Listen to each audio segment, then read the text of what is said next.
Now look at rhetorical definitions and rhetorical explanations. A rhetorical definition, as we saw back in the ancient days of previous chapters, is a definition that's intended to convey or evoke an attitude about the defined term and its denotation. As you might recall, the denotation is what the term refers to, which is distinct from the connotation, which is sort of the emotional loading of the term, how the term feels, so to speak.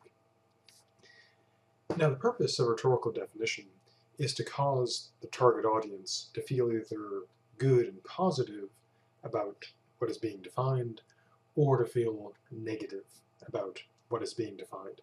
As such, like all rhetorical devices, it's used to make people feel a certain way in the hopes of getting them to believe or act in a certain way. Now, in terms of some examples, suppose someone is opposed to abortion.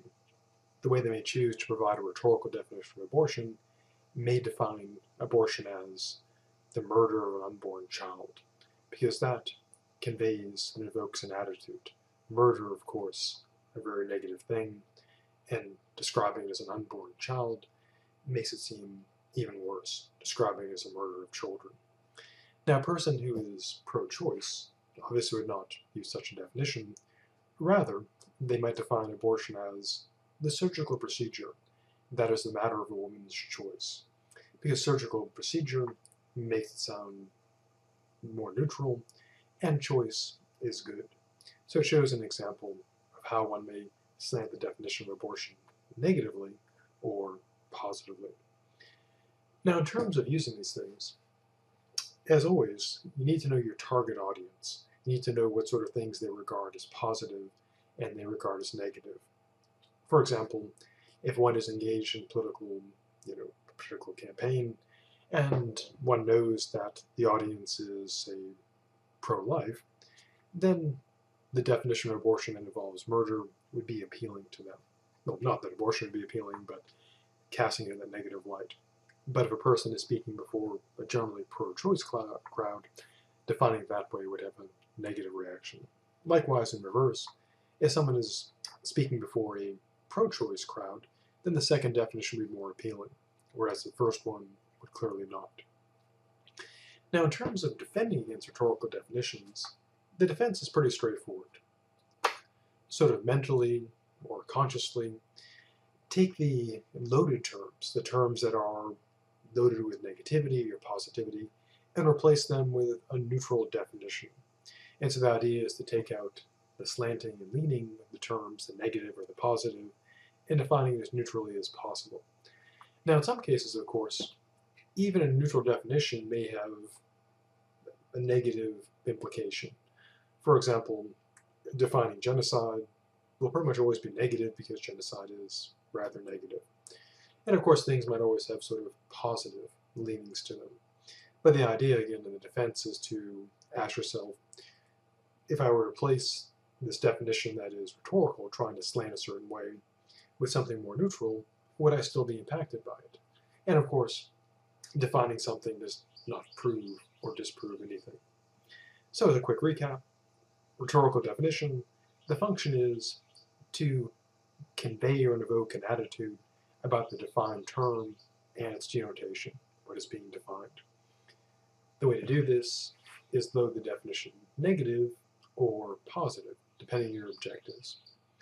We now turn to rhetorical explanations. A rhetorical explanation is an explanation. Now, a neutral explanation tries to provide an account of how or why something occurred. Its goal is to enhance understanding.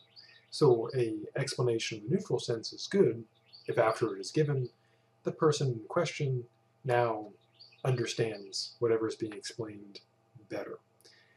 Now, rhetorical explanation does not have as an objective to enhance understanding.